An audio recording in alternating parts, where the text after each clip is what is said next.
Good morning, everyone. Up bright and early, right? So we're really glad to have you with us this morning. So you were welcomed by Syracuse University last night and the Chancellor, and now you've become part of the Syracuse University family officially. So congratulations on that. And now we have the opportunity to welcome you to the School of Education family. So welcome to the School of Education family officially. So this is your program. This is Parents and Guardians. This is your program. In fact, the most important part of the morning, and I know that some of you will have to leave a little early if you might have to get to another session. Feel free to do that. The most important thing to me about this morning is that you have an opportunity to have questions. I know that you have questions. I see some heads nod. So at the end, I do a Q&A session. So be thinking about all the questions that you might have. Any question is fair game. So be thinking about that. So I'm going to go over a few important things. We're going to introduce you to a few important people in the Office of Academic and Student Services. Our Dean, our Associate Provost is here. And I'm going to go over some sort of housekeeping things that I want you to be aware of. Then we're going to open it up to questions and answers. And again, if you have to leave to go to another session, by all means, feel free to leave. I want to let you know that we are taping the session this morning. The tape recorder is really on me. And this is the first time we've actually taped the parent session, and here's why. There are some families who had to leave campus early, and so they missed this opportunity. And we've had families call in after the fact and say, what did I miss? And we thought, wow, let's tape it. And we could send it to them and show them what they might have missed. And again, the important part of that is the questions that you all ask and the answers that we provide. And I think it's really important for you to hear the questions that other people have. You might think to yourself, gee, I didn't even think to ask that question, but it's really important. I'm so glad I'm here to hear that answer. That's the reason why we're taping, okay? So I'm going to actually introduce our Dean, Joanna Mazzagilla, who's going to welcome you again to our School of Education family. And then we'll get the program going a little bit.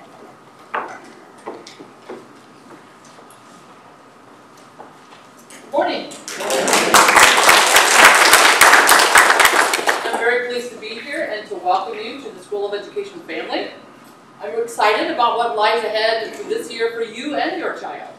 Your child has come to an excellent school and a great university. I think you could feel, I was in the Dome yesterday. I think there was a lot of excitement and a lot of enthusiasm for the year. It started off great with the marching band playing many great songs.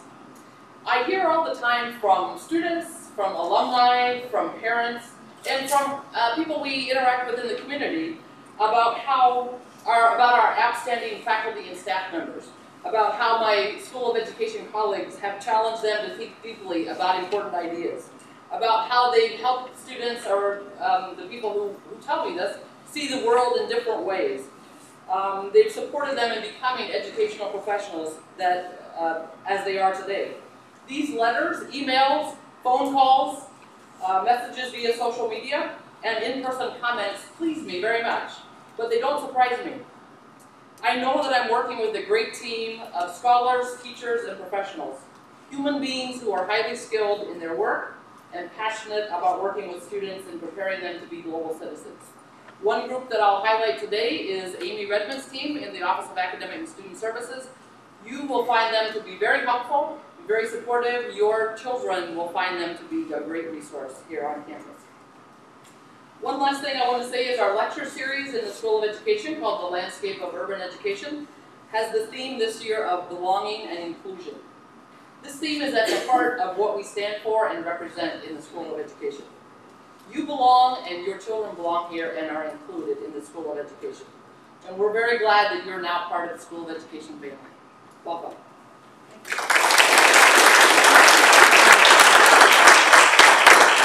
At this time, I'd like to introduce our Vice Chancellor for Academic Affairs and Provost, Michelle Wheatley, and she'll say a few words.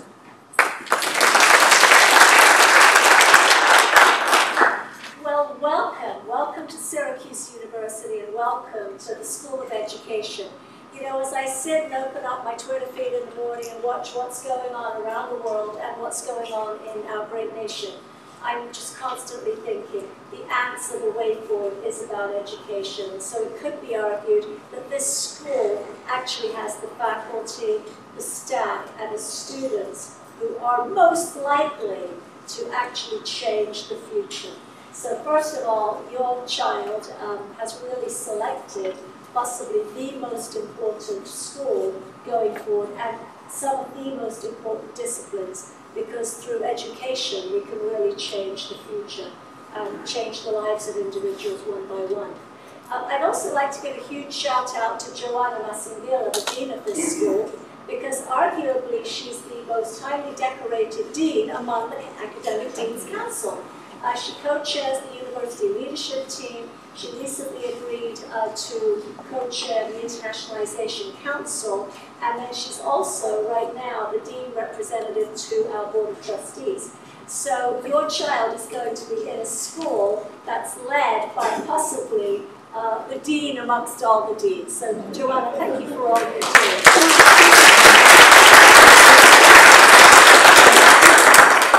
Our faculty are amazing. They're really amazing people. Those who are tenure-track faculty have really dedicated their lives to try to publish and create experiential learning and document that and figure out how do we actually get more participation in education so that we can improve people's lives, their prosperity, and their, I guess, pursuit of happiness.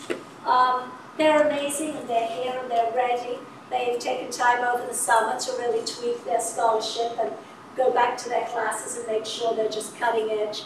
And I know the faculty are just raring to go, right? Absolutely. And so, you know, all systems go. We're ready for the students, and they arrive, and they're just so filled with passion, you know, a little bit of uncertainty about exactly how a university works, maybe a little uncertainty about exactly what they want to do when they make their pathway through. And our faculty and staff are just superbly equipped to try to help them navigate real life.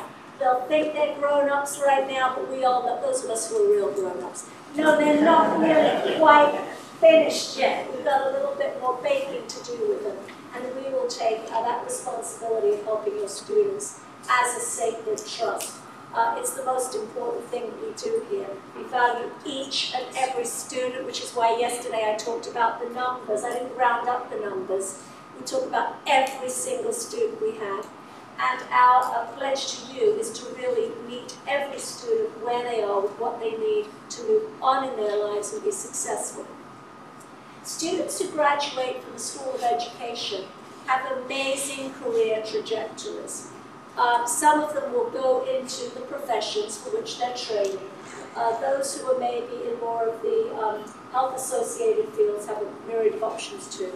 And the education degrees really provide an amazing skill set. And one of the problems we have in the nation right now is that business and corporate entities are trying to pluck off all these well-trained people who have education qualifications because they're so marketable and can be exported into a number of career fields, which is why, sadly, we have attrition in the education profession itself. So each and every one that moves into the profession, you know, we need to keep them engaged, we need to keep them coming back for more education so that they can really continue to grow and refresh their skills and commit themselves to a life of dedication to training the next set of thinkers. So I want to talk a little bit about the university. I hope you got the impression last night that we are a serious research university. We're private. We're very focused on the university experience for the students. It's all about the students. But when students come to a research university, they are educated in a very unique environment because they will be educated by people who are leaders in their disciplines, who have really created, invented, written de novo work, who really understand their practice from an intellectual perspective. This is where knowledge is created. And you know, you might ask, well, what is the added value of that? And I like to describe it this way. When we bring 18-year-olds in who are a little bit uncertain about exactly what they want to do, when they start start to study alongside somebody who really is invested in their field, it sort of turns a switch on in their brains. I call them intellectual collisions. And you know, the pathways of students have become altered forever. And I can tell you that firsthand myself, because I went to the University of Birmingham in England to become a science teacher. And then while I was there in the program, I started doing undergraduate sort of biomedical research with a leading researcher. And then the course of my life changed. I couldn't even imagine when I was 18 that I'd be standing here, you know, having built a career in the life sciences and then a career also in university administration. So I consider all of your children as being just these sort of incredible, neophytic youngsters, where we really have the ability to present to them almost crucible events where they'll really be transformed. They'll be different when they come back, I can tell you that. Hopefully they'll be better, improved, way more polite, and they'll clean up their rooms when they come back. But what I'm trying to say is they're just going to be different because they're going to be thinking in new and different ways. They're going to be learning alongside people who are different from them. And this is how they'll learn to really reframe their perspective on the world. And what we need right now is we need people to really be caring about each other, to understand the human experience across the globe, to have appreciation for people's lived experience, to understand what their role is, where they fit into the spectrum within society, and more importantly, we're training students to change the future for everyone, themselves included. But we want to train individuals that go back out there into their communities of practice and really are trailblazers and lead through inspiration. So we will do our best.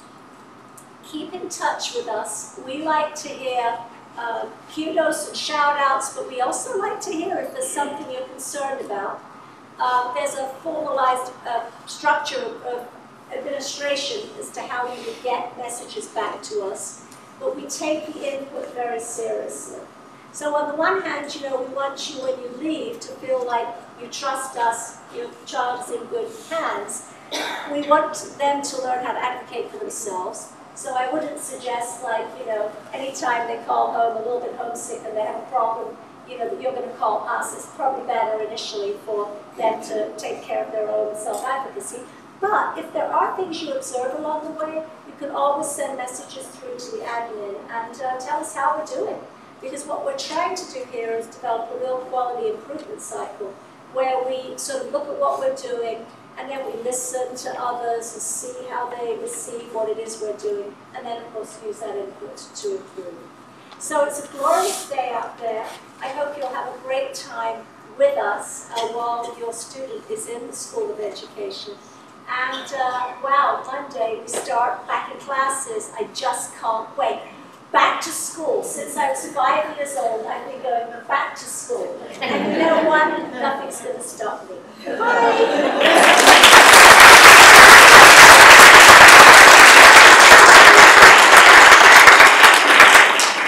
Okay, so I want to talk to you about School of Education numbers. So you might be curious to know how many students. You heard last night about how many total to the university of over 3,500 students. So we are a small school. And we like it that way. So we have an opportunity to really get to know your children, and your children are going to have an opportunity to really get to know us. 179 first-year students. If you came to any orange previews, fall receptions, spring receptions, you heard Doreen Langasol say, under 200. Under 200, that's our number. That's what we aim for, and that's what we got. We have 179 new students. 156 are first-year students, 23 are transfer students. From 23 states, we represent 23 states within the United States and 6 countries. So part of why we're doing the taping is sometimes our international students and the families are unable to be present, and so they'll have an opportunity to hear this. I want to talk to you about the handbook that you received when you came in this morning. So the handbook is really for you to take home. A lot of good information in there. If your sons and daughters start questioning academic standing, how to process procedures, how to do things, you're going to have the handbook that you can refer to say, I know that you have this information because that same handbook that you have in an 8.5 by 11 is in this planner. Every single student this afternoon, when they come to the Dean's Welcome, back here in this room, is going to get a planner. If they already bought a planner and they want to use a different planner, that's perfectly fine. This planner has important sort of deadline dates, so they could use it as a resource along with their other planner if they've already purchased one. If not, this will be a nice resource for them to use. In this planner that they're going to receive this afternoon, they're going to have in here who their faculty advisor is in the School of Education, who their professional staff advisor is, and who their peer advisor. Emails right on the first page. So they're going to have 3 contact people to reach out to. We call it a 3-pronged approach to advising. A whole lot of support and help for those 179 first year transfer students. Also in the planner is the very first part of the planner is that handbook, a much smaller version, obviously, in terms of text, but it's all in here. The planner itself is just like one would have used in high school, to be able to jot down their homework assignments, etc. And in the way back, this is also in your plan, this information. One of the things, one of the little tips I like to give to parents and guardians today is they have it in a little front and back. This is the academic calendar at Syracuse University. I want to draw you to an important date. So students are going to get a sense of how they're doing in their first semester academically through a mid-semester progress report. This is a great communication tool for you. I love to give this date to my families because this allows you to open up a window of conversation to say,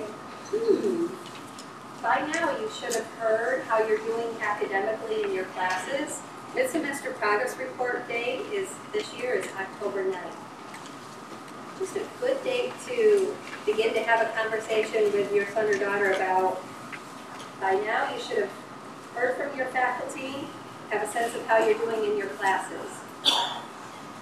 Because you don't get a copy of that mid-semester progress report, right? So for those of us that have children, I have a college-age child and I have a student that's going to be a senior in high school. And I have such thing as a parent portal where I can go in and look at the grades. So I see a lot of smiles and nods. A lot of you have access to a parent portal where they might be bringing their grades home. That doesn't happen anymore, right? You don't get those grades. How many of you, this is your first child coming to college? Hands went up. Vast majority of you. So the rest of you, how many, this is your second, third, fourth? Okay. So actually about half. So you actually probably should have turned around. Those of you who are veterans at this could probably give some really good advice to our first time parent sending a son or daughter. But you don't have access to grades. All grades get funneled to your sons and daughters. But we want you to have a conversation with them about those grades. Also, what they're going to get in their planner is their updated schedule. So students have been able to go online and see their schedule and be able to take a look at it. There's a couple of students that we made some minor tweaks even as late as yesterday. So we're going to tell them this afternoon the most up-to-date schedule is going to be in their planner, and obviously it's going to be what's viewable on MySlice. But if they looked several weeks ago and thought that was their finalized schedule, that might not be the case. So we're going to have them take a look at their updated schedule. I know that families and students have a lot of questions about the schedule. So I want you to know that this afternoon, when they come to the convocation back here in this room, all 179 students are to be here at 3:30. They're going to have an opportunity to meet their faculty advisor, and they're going to spend about 30 minutes with their faculty advisor. And right immediately after that, they're going to spend about 20 minutes with their professional staff advisor. Some students schedule individual one-on-one appointments already for either Saturday or Sunday with the professional staff advisor. If they haven't done that, they're going to do so this afternoon. So if they have questions about their schedule, that's going to take place on Monday. That one-on-one session that they're going to have with their professional staff advisor on either Saturday or Sunday, that's going to be their opportunity to ask questions. If any schedule adjustments need to be made, they can be made over the weekend so they can hit the ground running on Monday. The other nice thing that's going to happen this afternoon is if you look at your sons and daughters' schedule, you see abbreviated building names, and you might be asking, they might be asking, how am I going to know how to get to all of these classes? We're going to have peer advisors available this afternoon to actually take them to their academic buildings. So each peer advisor is assigned a small group of students, and they're going to take a walk around campus and show them those abbreviated names and what those buildings, where those buildings are. So rest assured, they're going to know how to get to their classes on Monday. Okay? So that's what happens this afternoon. And you might have questions about schedules, and when we get to the Q&A session, please feel free to ask that. I want to now introduce the staff. So the staff in the Office of Academic and Student Services has a really busy summer getting ready for your sons and daughters to come. So they're actually going to come up and introduce themselves. They're going to be a fabulous resource, not only for the weekend, but over the 4 years.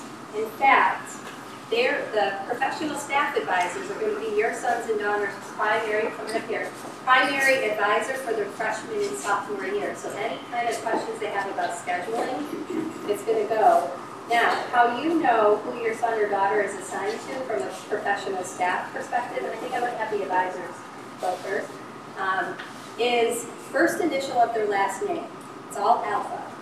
They'll actually say their alpha, but you have access to that information in the first part of your handbook. So all of the staff, their alpha, how to contact, is in your handbook as well. My name is Robert Scott Freeney. I have A through F. Good morning and welcome. I'm Melissa Tobin. I have the alphabet split G through L, and I'm looking forward to meeting with your children this afternoon. My name is Stephanie Ellis. I have last names M through R. Sheila DeRose, and I have the alphabet S and T. And I'm Marie Sarno, and I have the alphabet U through G.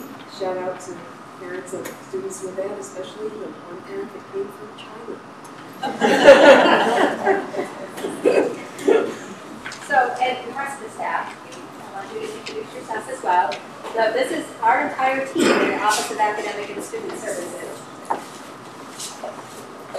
I'm Brenda Heffler-Klein. I'm a coordinator of career services and certification, so I'll probably work with your students more towards their junior and senior year, but I also work with some sophomores too. So. I'm Carol DeWitt. I'm Amy's assistant, so if you call, I'll be the one you get. My name is Doreen Langazal. Contrary to Brenda, I work mostly with the prospective students, so I have recognized many of you from a year ago when you visited. I also work with the peer advisors, so our orientation leaders who will be taking your children on a tour later today. And my name is Crystal Ross. I am the office coordinator there. I will be in the front desk area. So I meet and greet all of you when you come in.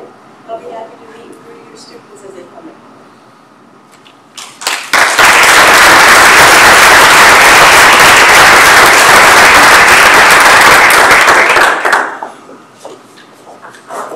One person that's not here with us, she's actually holding down the fort in the office, is Speranza Vihore, and she is our graduate admissions recruiter. So, 4 years flies by pretty quickly as your sons and daughters become seniors and thinking about potentially staying at Syracuse University for a master's degree.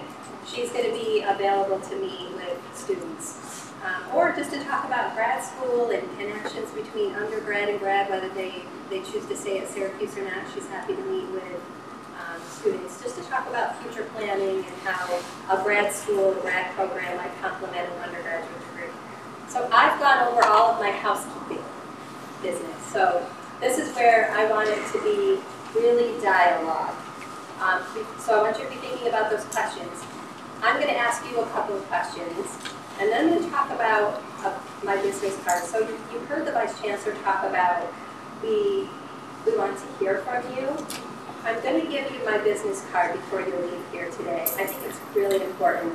I have, like as I told you, a daughter who's in college, and I have a lot of friends, obviously, of the same age, who have sons and daughters going to college or at college. And so they seek me out because they know I work in a university and ask me my advice. The most important advice I can give to my friends, and you get the benefit of that, is I say to my friends, do not leave that college campus without a contact person.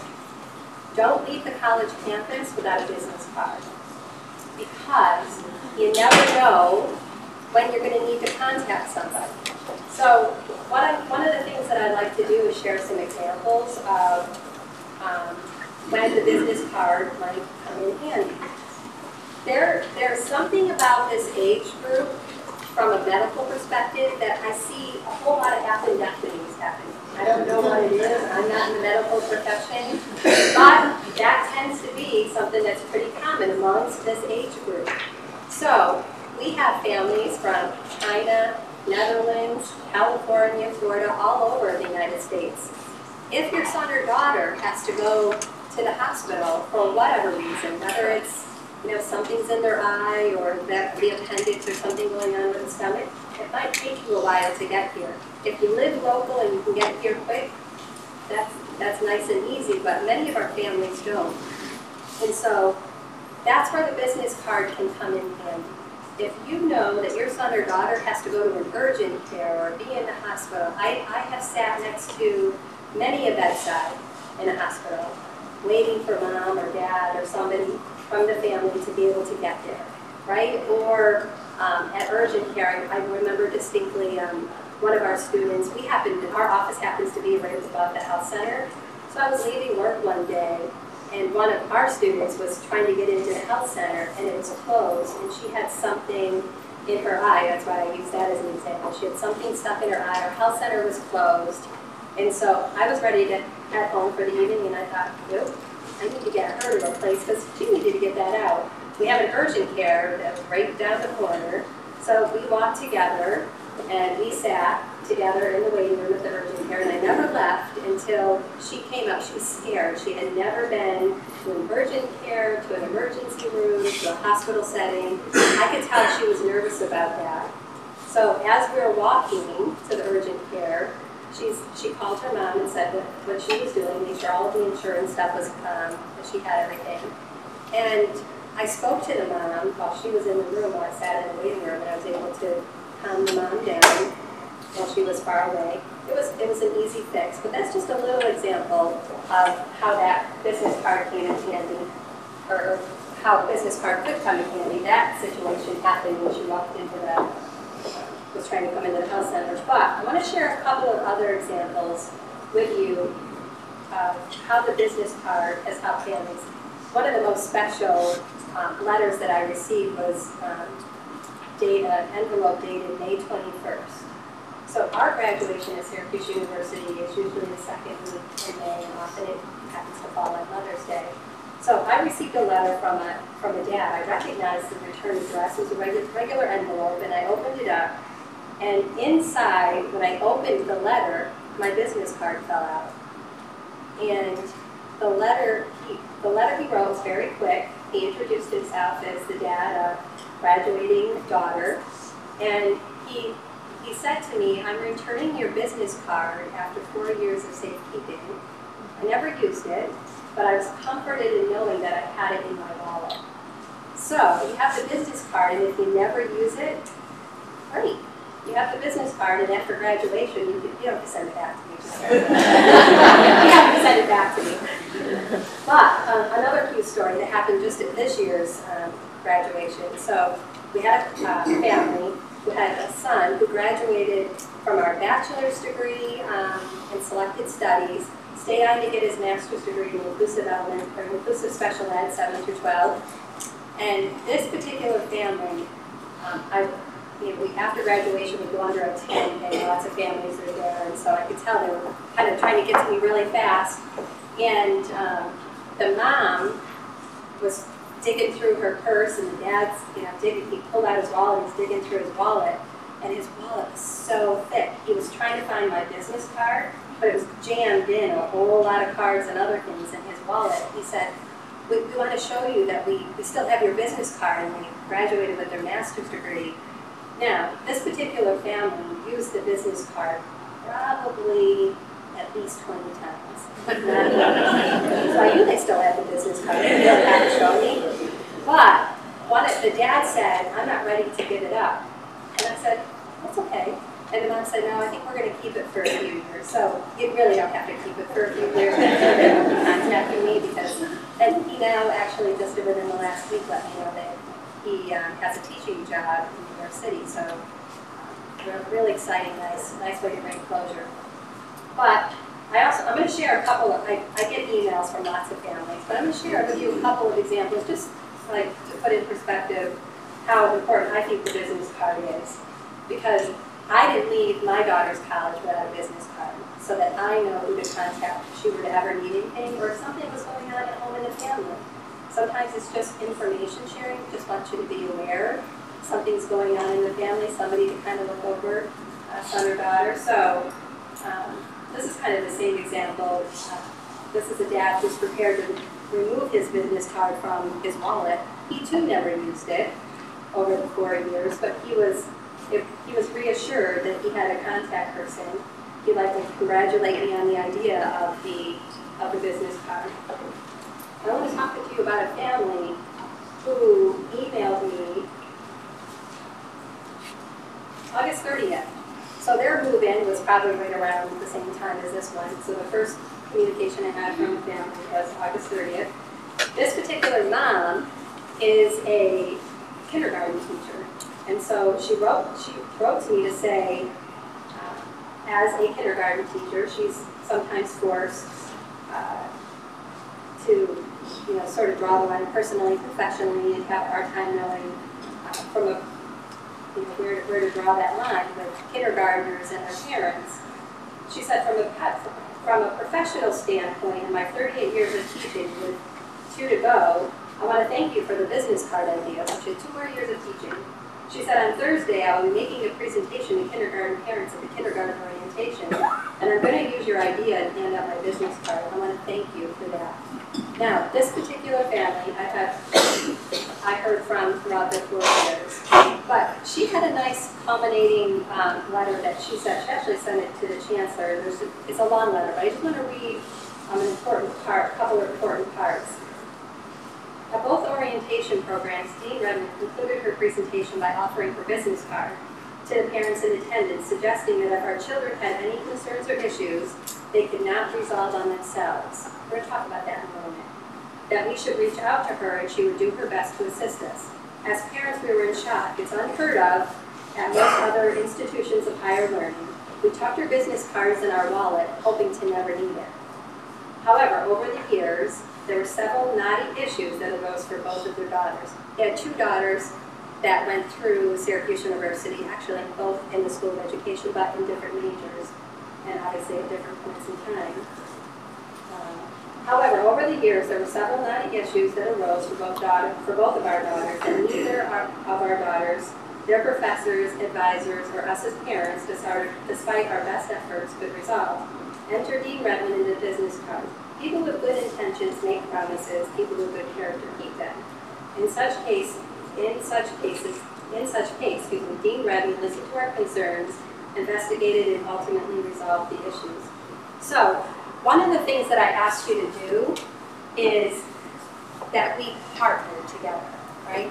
One of the most fascinating parts of this 4-year journey is to watch the growth and maturity and sense of independence that comes from, for those of you that have had other children, you're in college, you're seeing that process happening and unfold right now, that growth and independence.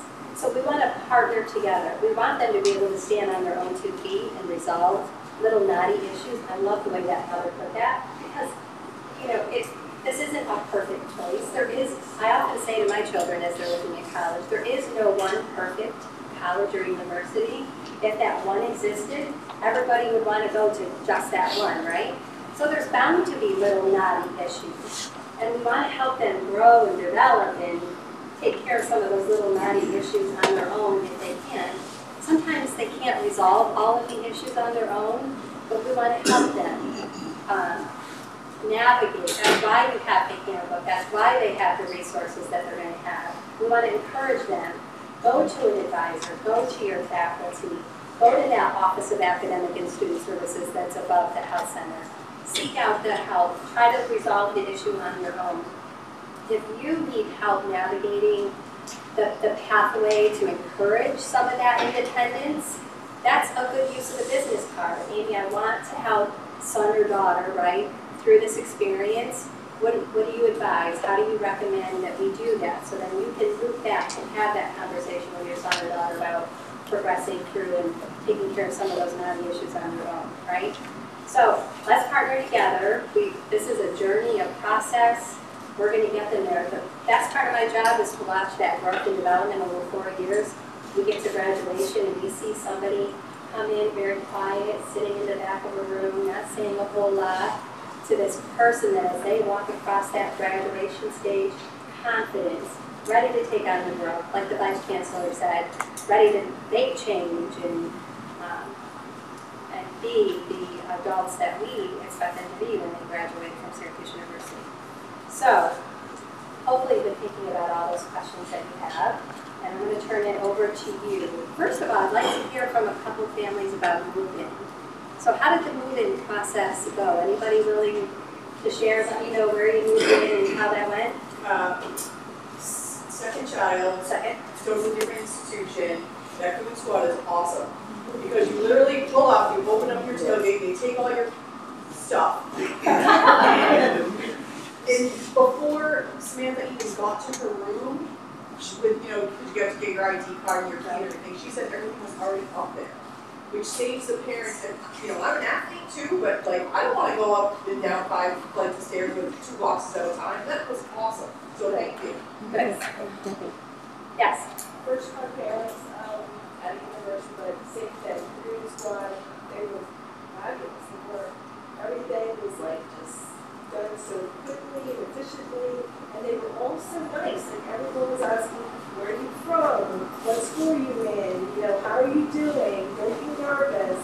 So, you know, everyone had a piece of advice, which was very nice. What residence hall? Haven Hall. Haven. What residence hall? Del Lane. Yes. Yeah, I have a first time university child. We go up in Florida. Me and her, 3 days in the car. And I'm saying to myself, this moving day is going to be the worst. And I tell you what, it was the greatest experience. That Coon Squad, 5 minutes, I didn't hurt my back, I didn't have to do anything. And the day was, I was free. I mean, it was unbelievable. I couldn't imagine anything like that. And I've heard from other parents of other universities and they were like pulling their hair out. I'm like, thank God for Coon Squad. Yes. First year student, and yes, the Coon Squad was fantastic, but equally fantastic was IT who was going through the halls. And they came in and they set up the printer, which we expected that we'd have to do. Thrilled that we didn't. They made sure the computer was right, or the phone. I mean, it was just fantastic to have that unsolicited. Very good. Good for you. Anybody in the back care to share how the experience went? Yes. So my daughter moved in with a man. So they moved in early. She moved in a week ago on Thursday. Your normal program, she did it. She needed a police officer who showed up immediately. She needed a locksmith who showed up over at lunch. So I moved her in, and the only bad part of this experience was that I got $40 per person. I say, the people who helped with the getting her in were really fast. Very well. Good. Thank you for sharing. So thank you for sharing that information. I've been at the university for 25 years and in this role for a little over 17. And the Coon Squad has, I mean, that's a tradition of Syracuse University, and I can't imagine that we would ever get away from having the Coon Squad with the student. I mean, so students who are alums, and we have parents who are alums that probably remember the days of Coon Squad, and they might have been a Coon Squad member. And so people have a lot of pride. So if they're a Coon Squad, I was a goon, and how many people would walk around and say, you're proud of them, it's a goon, right? But that's a real sense of pride amongst our current students who get to participate in that. So, questions that you have, but really anything is fair game. I want you to feel like now you have the business card and you have an opportunity to ask questions, and you can certainly do private email. My email's on there, my number. If you call, you're going to get Carol. She's going to ask you, can I let her know what it's regarding? That's okay. You know, feel free to share information with her. Sometimes you'll have a quick question and she can resolve it. You don't even necessarily need to speak to me or wait for me to return your call. If you email me in the evening, I'm going to get back to you in the evening. If you call the number, you're going to leave a voicemail, and I'm not going to get it to the next day. But if you have a question, email me. The last thing I do before I turn off my light, before I go to bed, is I check my email. And if I have an email from a student or a parent that needs a response before that light goes off, you're going to hear from me. So the best way to communicate with me, and I tell my staff this too, is to email, because I'm going to be able to get back to you in the evening or the weekend. Weekend no different, so I will respond over the weekend. If you want to talk, right, because sometimes if you can't get all your message through in an email, you just email and say, Amy, can we set up a time to speak? I speak to many a family over the weekend or evening, and sometimes that gives me actually more time to attend to whatever questions or concerns that you have. So that's the best approach in terms of that business card. Questions? Way in the back. I'm just curious about the access. So we haven't decided. I'm hoping that we can actually put it up on our website. So I'm either going to send it out, we'll either send it out or have it available on our website. This is the first time we've actually ever taped, and you may not have heard me in the beginning. The reason I'm taping is that many of our families can't be here today for this session, and so I wanted to be able to have an opportunity to have it available. But so at some way we'll have it available, of course, on the website. I'm told on the website. Yes. Ma'am in the back. How is it possible to switch for the students to switch within the degree programs? Switch major? Yes. Say from mathematics to special ed, is that possible? So, that's not uncommon. We've had students change over the summer before they actually arrive. We've had many students decide that the program they were in isn't quite the program that they thought they wanted to be in. We will have students decide that over the weekend, through the first year, second year. So it is a process once they're here. We call it an intra-university transfer. The first person I want your son or daughter to speak to about that is their assigned professional advisor. You're going to meet with that person on one-on-one Saturday or Sunday, and they'll talk them through what that process is. We'll take a look at the schedule to see if any kind of schedule adjustments should be made to set them up for success in doing so, and they'll follow up with your son or daughter about that. So the answer is yes, with some caveats, right? So space availability in another program has to be there, right? So we can't just say we're full in a program and take another student, right? So if there's space in the program and the academic credentials are there for that program, then the answer is yes. Okay? But that's a good question, and I know it's a question that comes up often from our families. Other questions? I know I saw other hands. Yes? This is good. I was wondering, I think this is our result for welcome to Minnesota King. It was sprung up that it would be not necessary, but maybe because of the shift. Is that really true? No. I'm not sure who's It would make things easier, like the student teaching. Right. So I will tell you that your son or daughter is going to tell you, I can almost guarantee you, they're going to say, I need a car. And you're going to say, oh, but no, we heard you really don't need a car. Now, I will tell you that when a student is doing student teaching Monday through Friday, going every day to their placement, they may say to you, and there might be some truth to that it would be easier if they had their own vehicle to get to and from, right? We provide transportation to the schools and back. So, and we will do that for all 4 years. So we've had many students come to Syracuse University and never have a car. We've had students do their undergraduate and graduate degree and not have a car. So if they say, somebody told me I have to have a car, you came to this parent information session and you said, that lady with that business card that I have, Amy Redmond, said, you don't need a car, right? So, and I'm happy to tell them that too, so you can always refer them to our office. So it's a pretty smooth system, it's safe, but, and how many of your, I don't know, I can do this, maybe I don't mind right here. I'm gonna take that down. I know that some of our first year students, really small number, I'm pretty sure, have a car. So we in the School of Education have an okay from our parking services. So our students that are in our teacher prep programs that require a placement in the first year have the ability to bring a car as a freshman.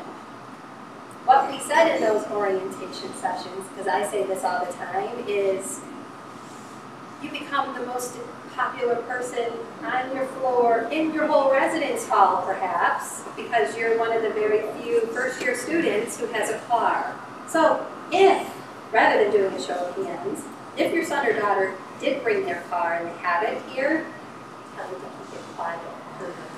Don't share it broadly, because they're going to be put in a really awkward position of, how about we go to the mall? I need a ride to the airport. I want to take that bus home. Can you take me to the bus station? And it's really difficult for first-year students to say no, especially in the first few months because they're wanting to make friends, right? That's a hard no. That's a hard no for our first-year students to say. So if they have the car, tell them to kind of be quiet about it, right? Not everybody needs to know they have their car because it's hard for them. But to answer your question, we will get them to and from, and they don't have to have a car. You know, it's a family decision. It's an absolute family decision. We are not going to, you know, get involved in that. But you have the ability to say you don't need it. That's a really good question. I'm so glad you asked that. Yes. On the topic of cars, so what year did most students end up bringing a car? Junior, senior? I know parking's tight. Yeah, if students are going to bring a vehicle, we tend to see it more in the junior, senior year. And more so even in that senior year, because that's generally when they're spending Monday through Friday out in the schools. But you know, sometimes in the junior year, they're going to be spending a good deal of time out in the schools as well. Do some of the dorms actually have enough parking for them? Or do they have to sort of parking garages? Yes and yes. Yep. So some of the dorms have parking that's right there, right adjacent to the residence hall, and some they're going to park a little distance away. So, you know, I've never actually brought this up at a parent meeting, and I'm bringing it up now because I've had several phone calls of our juniors and seniors, and I know this is a little ways out. Sometimes when our students decide to live off campus in their sorority or fraternity, they forgot about that car and where to park it. Where am I going to park? And since I'm living off campus in this apartment, yeah, there's not a whole lot of parking. What about the parking that I had on campus? So maybe their senior year, but they had parking on campus as a junior. Before they make those decisions to live off campus or live in the fraternity or sorority, they might ask them, where are you going to park that car, right?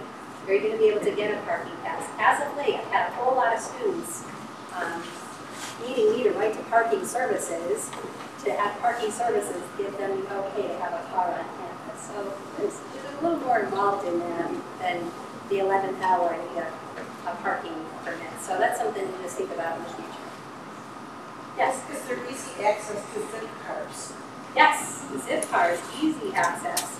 And it's very easy with an app on their phone. So there's zip cars spread throughout the entire campus.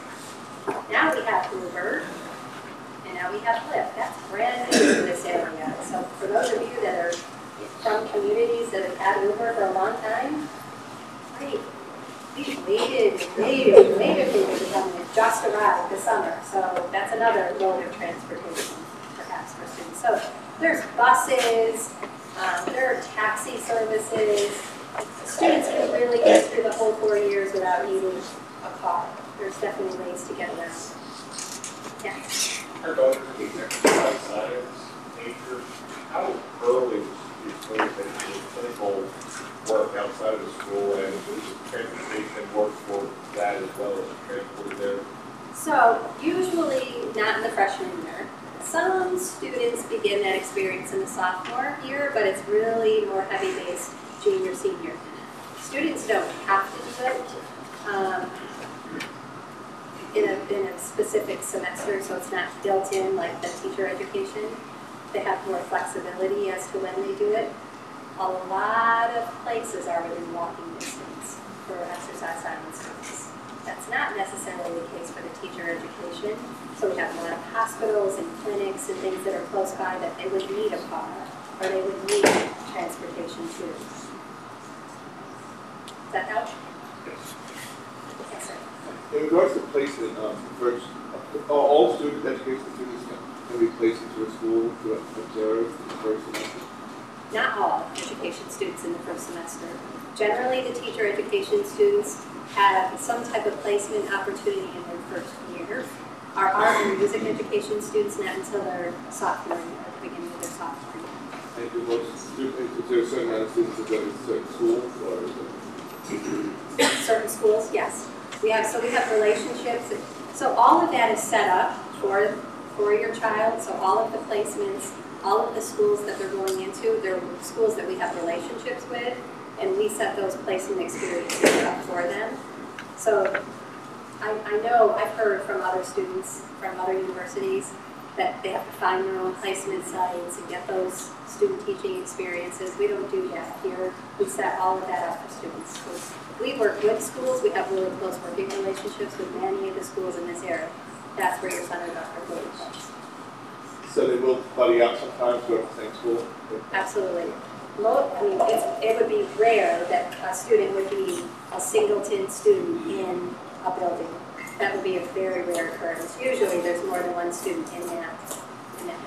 And it's okay that she's not placed in the first semester then? That's not enough. Right. If she's not placed first semester, she wasn't meant to be. So if she is, then she's meant to be, depending on the need.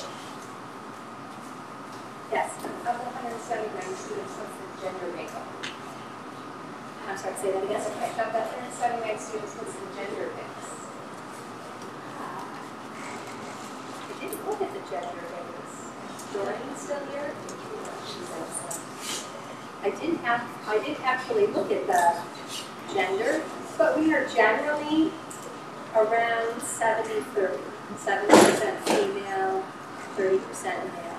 So I would assume that it's in that same general family in the School of Education. Yes? For the health exercise centers, for students who are getting involved in physical therapy, so they have a second advisor in arts and sciences with the health. So for physical therapy, profession, so we have a health-related profession advisory program. So students that are thinking about going into medical school will usually tap into that health professions advisory. I don't think they exclude physical therapy from that, but they're also going to have contact within the School of Education for those purposes as well.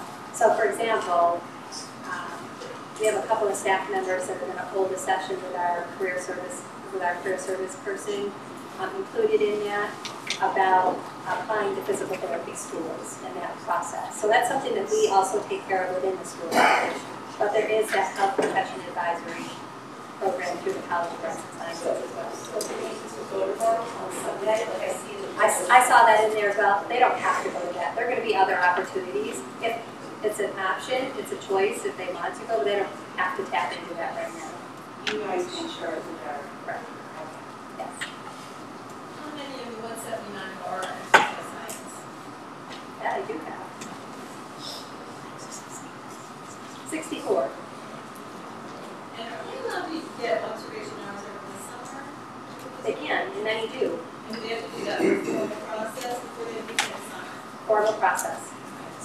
And in fact, they actually have to register for the courses over the summer. So if they want to do the experience over the summer, they register through Syracuse University. It's a class.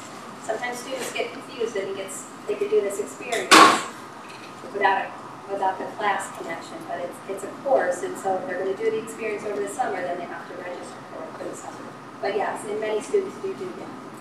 Somewhere close to home, a hospital, a clinic, physical therapy, etc.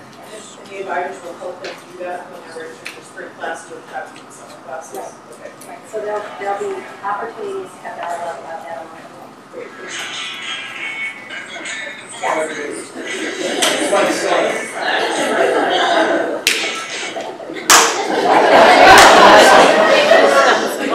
I think we have time for one more question. We have another group that's coming in, so one or two more questions. Yes. You may have answered this already, I can't hear so well. I'm really supposed to make sure education and Yes. So growing up the path for the next 4 years, do you find that it's necessary for these students to take summer classes to be able to complete their degree, given the fact that they will be student teaching as well at some point and taking these science classes?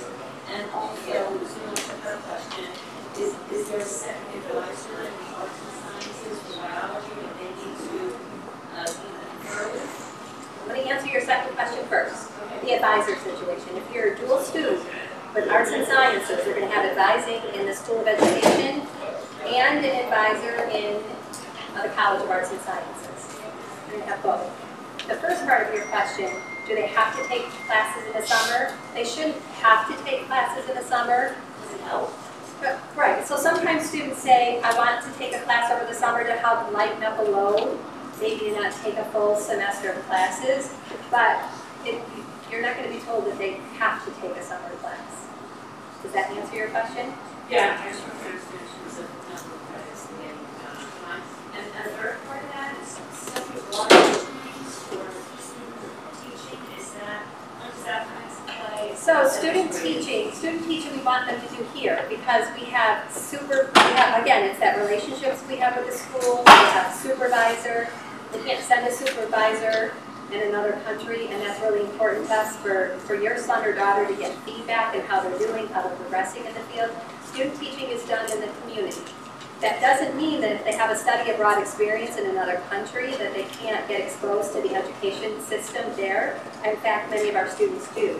So if it wouldn't replace their student teaching here, it would just be an added experience abroad and not a bad experience, not a bad connection.